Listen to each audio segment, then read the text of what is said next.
Dit is Saterdagoggend, 30 April 2022. Hierdie briekmerk van my van nou gaan basies oor Pole. Want daar is dinge aan die gang in Pole wat ek dink die hele oorlogstorie in die Oekraïne interessant kan maak. Nou ek is nie 'n historikus nie, ek is nie 'n kenner van die Poolse geskiedenis nie, ek is ook nie 'n militêre strateeg nie, ek is maar net 'n ou wat dinge sien en lees en vir myself baie vrae vra. Op hierdie stadium is die feite dat Pole, hulle het 'n geskiedenis met die Oekraïne, en daar is mense wat die weste van die Oekraïne as deel van Pole sien, want hulle voel daai deel was onregmatiglik afgesny van Pole af deur die Bolsjewiks. Maar dit nou daar gelaat. Die ander ding is, die Pole en die nazi's van Oekraïne het in die verlede al baie skermutselinge gehad. So daar is eintlik 'n groot liefde tussen die twee nie.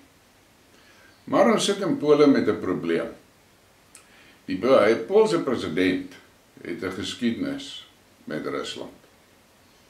Hy het sy broer verloor in een of ander Russiese onderontsie en hy hou niks van die Russe nie.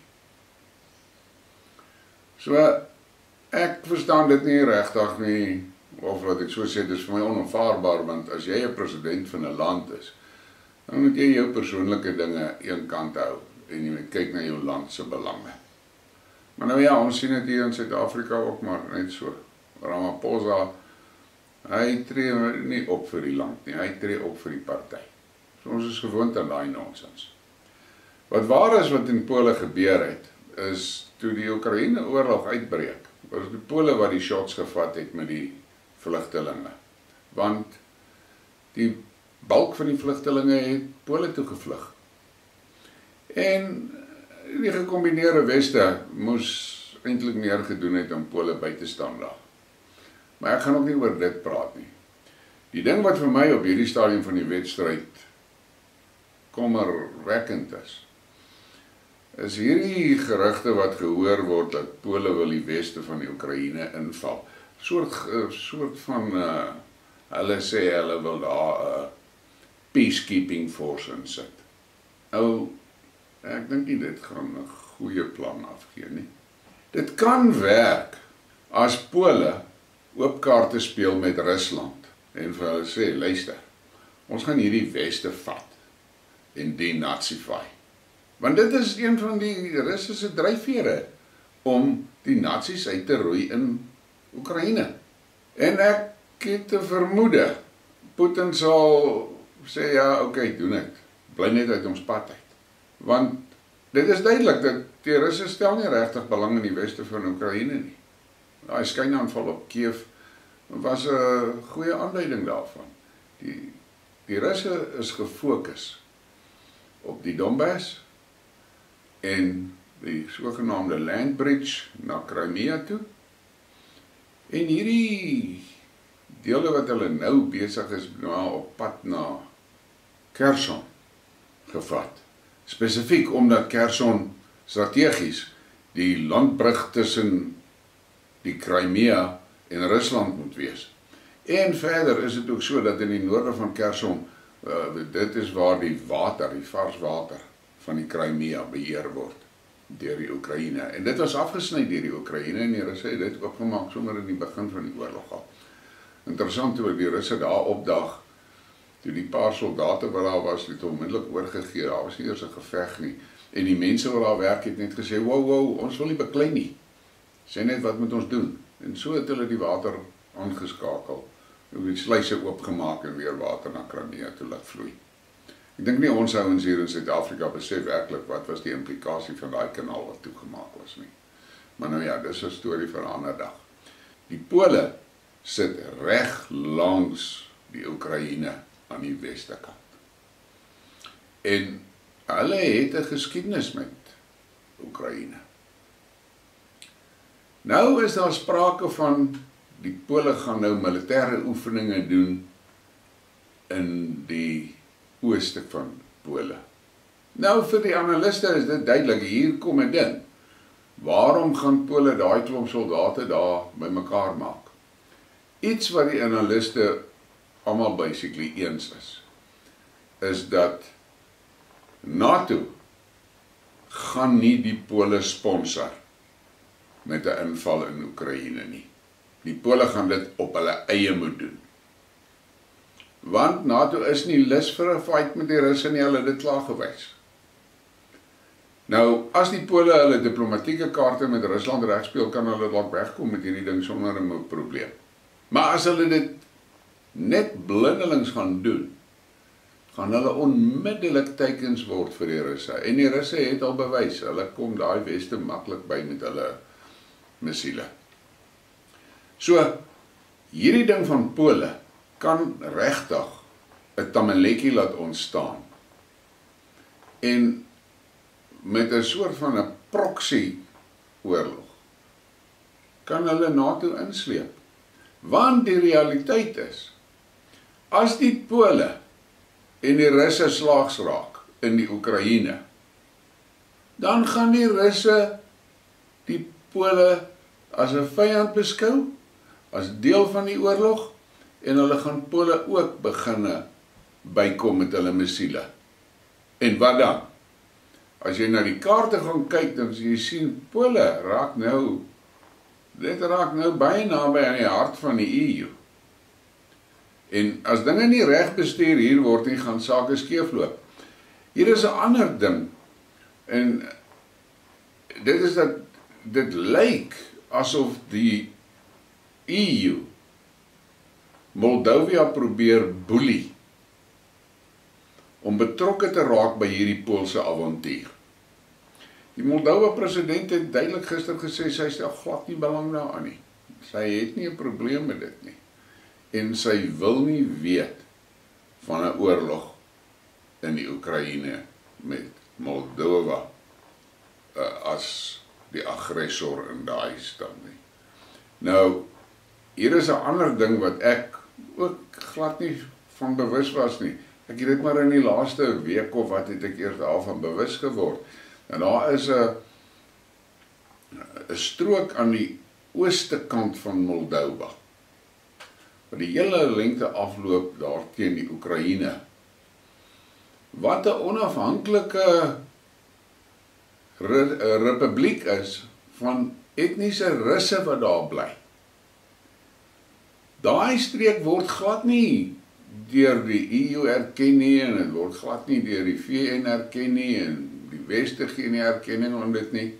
Maar daar is 'n Russiese soldate daar wat help om daai mense te beskerm wat daar bly teen skermutselinge van Moldova se kant af. En dit lyk vir my en dit klink vir my asof dinge redelik kalm daar is. Daai ouens is nou maar op hulle eie en that's it. En die plek se naam is Transnistria. Jesus, ek het nog nooit in my lewe van so 'n plek gehoor nie. Maar in elk geval. En nou lyk dit asof Roemenië Moldova wil aanhits om Transnistria by te kom. Nou die realiteit van die Oekraïne ding is dat die Russe kan eintlik vir alle praktiese doeleindes, as hulle Kherson onder beheer het, kan hulle nou maar stop. Want dan het hulle 'n land bridge na Crimea toe en dis happy. Maar nou lyk dit vir my dat Mykolaiv is deel van hierdie partytjie van die Russe. En die mense in Mykolaiv wil die Russe daar hê. Soos ek gister gesê, die Russe het 'n probleem met Mykolaiv. Die industriële gebied daar behoort basies aan die Chinese. So die Russe sal nou nie eintlik seker die Chinese se fabrieke wil opblaas nie. So wat nou sien wat daar gebeur, maar die kommentators is dit eens dat daai deel by Mykolaiv kan so by Dinsdag, Woensdag se kant is dit die party verby daar. Dan los dit net Odessa. Odessa grens aan Transnistria. So as die Russe Odessa vat, dan het hulle ook 'n landbrug na Transnistria toe. So strategies is dit 'n goeie plan vir die Russe. Maar die probleem is, die Russe het hierdie hele Oekraïne operasie baie mooi uitgewerk en beplan, en hulle het daai battlefield geshape na hulle behoefte. Ja, daar was 'n paar dingetjies wat skeef geloop het in die begin, maar hulle het daai goed uitgesorteer. Hulle is nou in fase 2 en hulle is besig om die Oekraïense weermag in die Donbass te verpletter. Elke dag 'n bietjie meer. En die algemene informasie wat uit die onafhanklike joernaliste uitkom, is dat die Russe verloor omtrent geen manskappe nie. Hulle is besig om daai Oekraïense leer pap te skiet. En dit is 'n kwessie van tyd. As hulle nie oorgee nie, gaan hulle uitgeroei word. Dit is wat op die tafel is. Nou, as die Russe nou 'n move wil maak op Odessa, gaan dit beteken, hulle moet van hulle magte uit die Donbass uit skuif na Odessa toe. En dit kan die hele Donbass aksie negatief beïnvloed. Want dit gaan beteken dat die Oekraïense leer gaan 'n blaaskansie kry om net hulle wits te gather en 'n bietjie weer hulle wapens skoon te maak en 'n bord kos te eet en so. En ek dink nie die Russe gaan dit toelaat nie. So, ek dink wat gaan gebeur in Odessa op hierdie stadium, die Russe het gister 'n paar missiele soontoe gestuur en 'n paar militêre installasietjies gevat.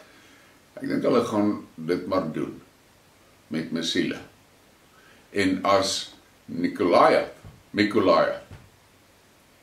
onder beheer is, glo ek dat net die blote aanwesigheid van die Russiese mag op die rand van Odessa gaan veroorsaak dat Odessa oorgee.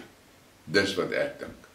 Want ek is vas oortuig daarvan dat die Odessa streek is in die Russiese vizier.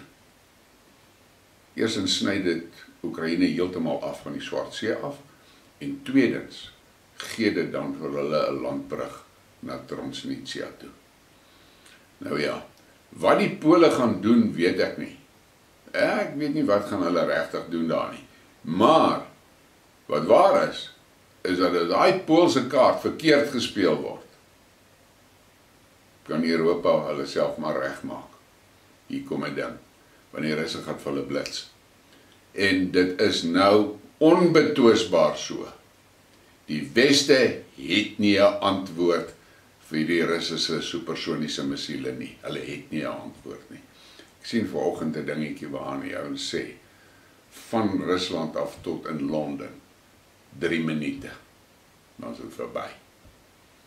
So, as ek in die EU gesit het, en as ek in Londen gesit het, sou ek baie senuweeagtig gewees het vandag. Maar wat vir my steeds verstommend is die verdomde Zelensky. Hy bly sowat en smeek vir geld en wapens, maar sy bek is doodstil oor vrede. Hy vra nie vir kos en medisyne nie. Hy vra net geld en wapens. En die vraag is, hoekom?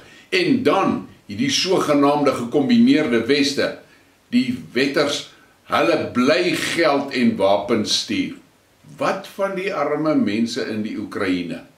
So miskien is dit 'n goeie ding as Pole daai weste inval en daai klomp nazi's uitroei namens die Russe, dat hierdie storie kan einde kry. Maar wie weet, kom ons sien waar gaan dit heen. My moer is dik oor wat daar aangaan, want die weste bly die vlamme van die oorlog aanblaas.